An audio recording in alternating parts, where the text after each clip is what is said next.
Steph Curry is sitting alone in the empty locker room of Oracle Arena. 2 o'clock in the morning. The city sleeps outside, but he cannot. The phone vibrates in his hand. Unknown number. Area code 704. Charlotte, North Carolina. He hesitates. Telemarketing? Wrong number? But some instinct that he learned to trust on the courts, makes him answer. Hello? Steph? This is Michael Jordan. The world stops. I heard some things about you, about how you are feeling. We need to talk. Can you come to Charlotte tomorrow? Steph can barely form words. Yes, of course. But why? The voice on the other side, that voice that narrated the childhood of millions, responds with something that makes Steph's heart accelerate. Because I see something in you that you do not yet see in yourself. See you tomorrow. I will send the address. Click. Steph keeps staring at the phone. Michael Jordan, the greatest of all time, called him at 2 in the morning, asking for a meeting. But to understand why this call and the conversation that would come after would change not only Curry's career, but the way entire generations see greatness, we need to go back 36 hours. To a moment where the most talented player of his generation was questioning whether talent was enough. Summer of 2015. Steph Curry had just won the Most Valuable Player award of the season. Historic statistics, impossible shots, a style of play that was literally changing how basketball was played. But there was a problem that ate him from the inside like acid. They lost in the finals, and it was not just the loss. It was the comments afterward, the analyses, the comparisons, the specialized media dissecting every movement, every decision, every facial expression, and the conclusion always came back to the same point. He is talented, but does he have championship mentality? Steph Curry is incredible, but he does not have that killer instinct. He will never be Jordan, never be Kobe. He is too good, but he is not great. You can perceive that there exists a type of pain that does not come from the body, that cannot be treated with ice or physical therapy. It is the pain of doubt. The question that whispers at 3 in the morning, what if they are right? Steph read everything. He said he did not read, but he read.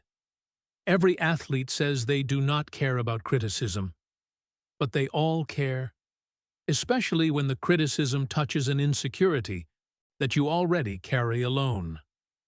On that Tuesday, one day before Jordan's call, Steph had an interview with a veteran journalist, one of those guys who covered Jordan, Kobe, LeBron, who had seen greatness up close. The interview was going well until the last question. Steph, you had an incredible season. Most valuable player. Historic statistics. But let me ask you something honest. Do you believe you have what it takes to be truly great? To be a champion? The tone was not malicious, it was genuine. But it pierced deeper than any provocation, because it was not questioning ability. It was questioning something more fundamental. It was questioning whether Steph had that thing, that indefinable thing that separates the good from the immortal. Of course, I believe, Steph responded. Polite smile, professional answer. But inside, something broke. At home that night, Isha noticed. They had been married for years. She knew every version of him. The public version, always confident. And the private version, where doubts sometimes appeared. You are different, she said, sitting beside him on the couch. Quieter than normal. Just tired. Steph. She took his face, forcing eye contact. Talk to me. And he crumbled. not with tears, but with words that had been stuck for months. What if they are right, Isha? What if I do not have that thing, that killer mentality, that coldness? I am not intimidating. I do not stare at opponents with hatred. I smile. I have fun. What if that means I will never be truly great? Isha stayed quiet for a moment, choosing words. Do you think you need to be like them to be great? I do not know. Maybe. All the greats had that thing. Jordan, Kobe, that presence, that unshakable certainty. And I just play basketball. I have fun. Is it enough? Talent takes you far, but mentality takes you to immortality. That night, Steph did not sleep. 3 in the morning, he was in the basement watching Jordan highlights. Not the plays. He knew the plays. He was studying something else. The body language. The way Jordan walked. The way he looked at opponents. The presence that transcended the game. There was something there. Something beyond physical ability. It was certainty. Absolute conviction. Zero doubt. And Steph realized, watching those old images, that this was the difference. He had equal or superior talent. But that killer certainty? That confidence that bordered on arrogance? He did not know if he had been born with that. And then, 24 hours later, the phone rang. And Michael Jordan changed everything. The flight to Charlotte the following morning was the longest of Steph's life. 3 hours that seemed like 3 days. He did not tell anyone except Isha. He did not want expectation. He did not want pressure. He already had enough. The address that Jordan sent was not an ostentatious mansion. It was a modest house in a residential neighborhood. Uber stopped in front. Steph checked 3 times if it was the right place. It looked like a normal house, of normal people. He knocked on the door, heart racing in a way it never raced before games, because he dominated games. But this? Meeting the man who defined greatness in basketball, while you question whether you can reach it? That was different. The door opened, and there was Michael Jordan. Not the image, not the icon, the man, blue jeans, simple t-shirt, smile that was genuine, not performative. Steph, come in. The house was surprisingly normal. Family photos, comfortable furniture. It was not a trophy museum. It was a home. Want something to drink? Coffee? Water? Water is good. Jordan brought 2 bottles. They sat in the living room. Initial silence that weighed heavy. Thank you for coming, Jordan began. I know it was a surprise. The call. It was, but I appreciate the invitation. I just do not know why I am here. I will show you. Jordan stood up, signaled for Steph to follow. They went to an office in the back of the house. There indeed were trophies. 6 championship rings on display. Most valuable player awards. Prizes. But Jordan was not showing to impress. He was showing to teach. He pointed to a specific trophy. The first ring. Do you know which one was the hardest? The first one? No. Jordan picked up the trophy, weight of history in his hands. The hardest was not winning the first one. It was deciding that I deserved to win the first one. Steph confused. Jordan continued. I played 7 years being called selfish, of not being a true leader, of not being able to win the title. 7 years hearing that I did not have what it took, that I was just a scorer, not a champion. It is impossible not to feel when someone hands you vulnerability that the world never saw. And did you believe it? Steph asked quietly. For a time? Yes. In 1990, after another elimination, I went home and almost gave up. Not basketball, but believing that I could be a champion. Because Everyone said I did not have what it took. And when everyone says the same thing, you start to believe. What changed? Jordan sat, gestured for Steph to sit as well. Someone told me something. A phrase, a single phrase, that changed how I saw everything. What was it? I will tell you. But first, Jordan leaned forward. Why are you here? Really, not the polite answer, the truth. The silence weighed heavy. Steph could give a diplomatic answer, but Jordan had just given him raw truth. He deserved the same back. Because I am afraid. The words came out in a sigh. I am afraid I do not have what you have. That presence, that certainty. I am not intimidating. I do not look at opponents with hatred. I smile. I celebrate. I have fun. And everyone says that means I do not have championship mentality.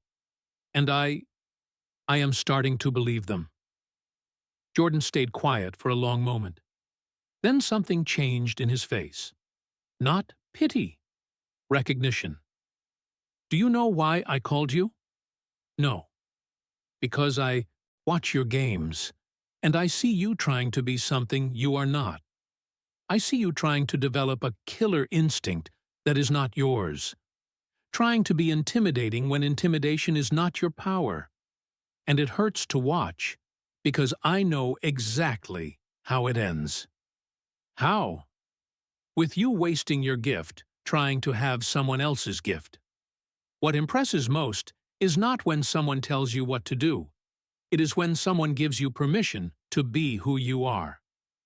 Jordan stood up, walked to the window. I will tell you what Julius Erving, Dr. J, told me in 1990. The phrase that changed everything. Steph held his breath. Jordan turned around, looked directly into Steph's eyes, and said, They do not need to fear you their way. They need to fear you your way. The phrase hung in the air like a revelation. I was trying to be magic, Jordan continued, trying to be a vocal leader like Larry Bird, trying to be everything except me. And Dr. J saw it, called me, told me those words, and I finally understood. Understood what? That greatness does not have one right way. It has your way. Steph, you will never be me, never be Kobe, never be LeBron. And you know something? That is your power. Steph felt something changing inside him, like a piece that did not fit was finally finding the right place. You revolutionized the game being exactly who you are. Jordan sat again, closer now. Not trying to imitate someone. You changed basketball smiling, celebrating, making the impossible seem fun. And somehow, in a moment of doubt, you are trying to erase exactly what makes you special. But championship mentality? There is not one way to have championship mentality. Jordan interrupted. I had my way. Intensity. Competitiveness to the point of anger. It worked for me. But it is not the only path. In fact, it is not even necessarily the best path. It is just my path. What is my path? You already know. It is joy.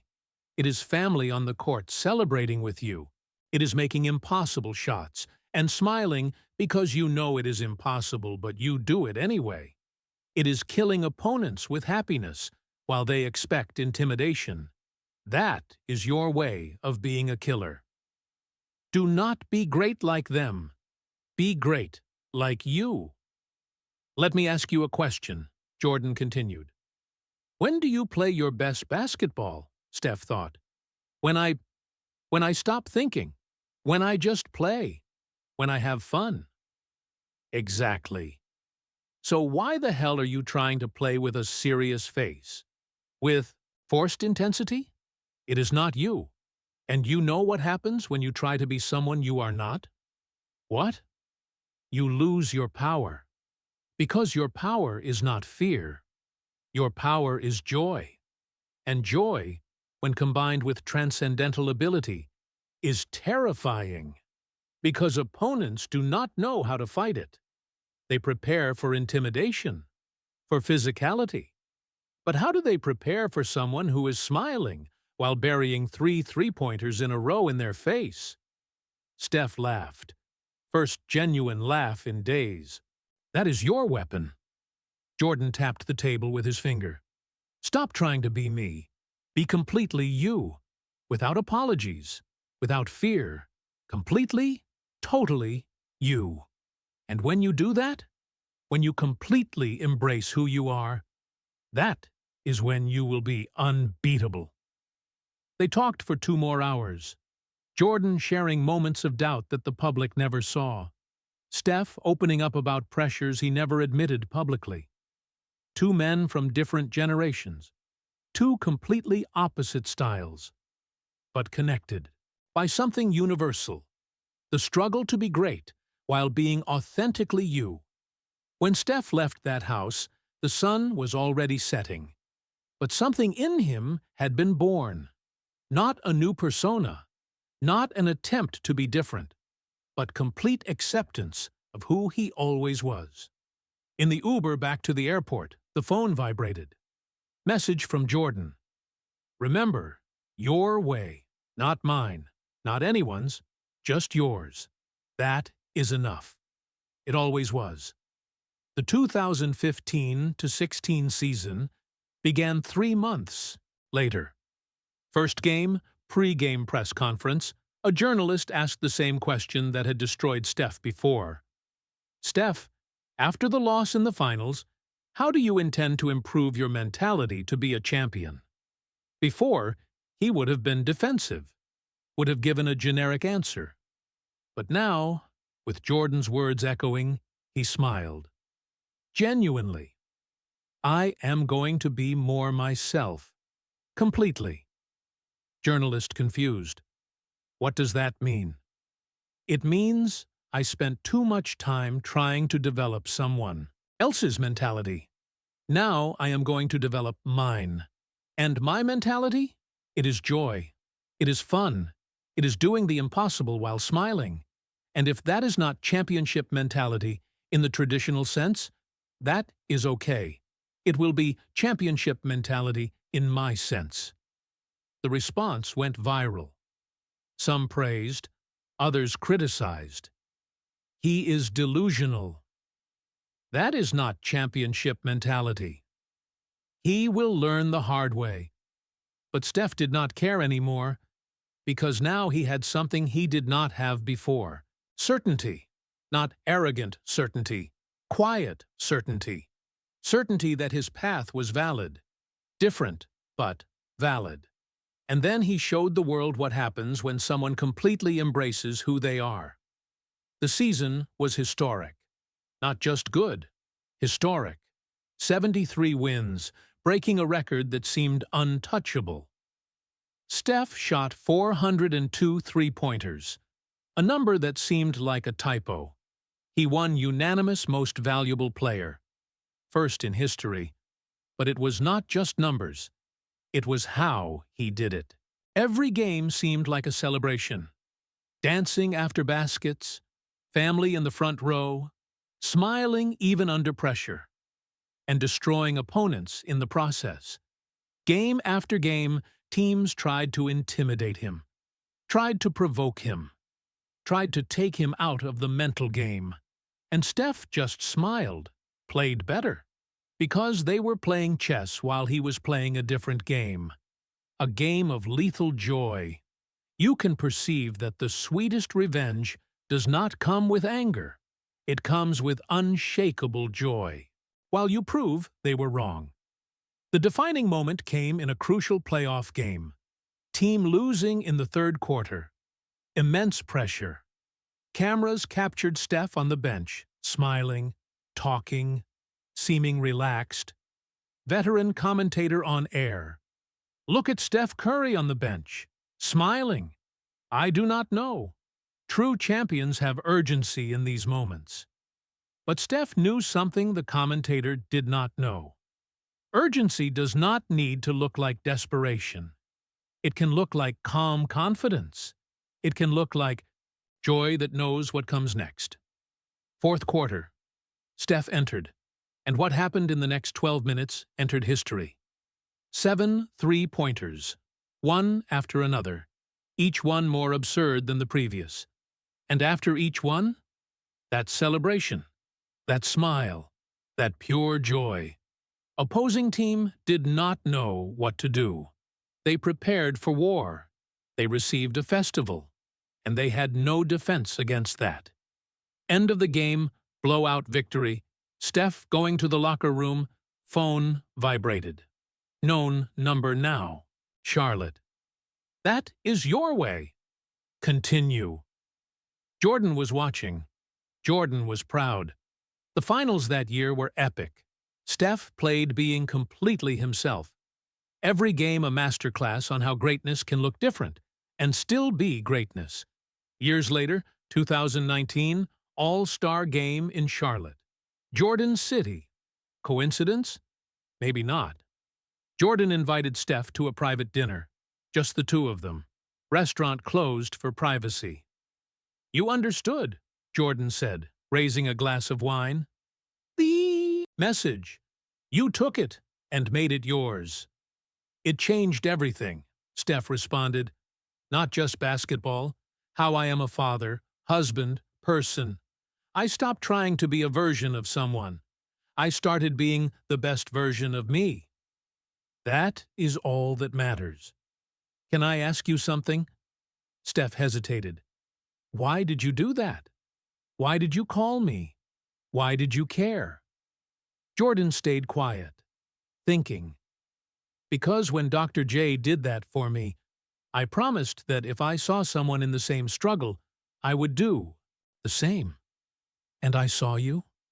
I saw you on television trying to force intensity that was not yours. I saw you losing joy, trying to develop a killer you did not need. And I thought, I cannot let him make the same mistake that almost cost me everything. And Dr. J? Does he know you passed the message? I talked to him about you, Jordan said with a smile. He was 80 years old when I told him. He was proud. He said, so continue. This wisdom needs to pass through generations. That is what it is for. Naturally, this leads us to something profound. Legacy is not just what you conquer. It is what you pass forward.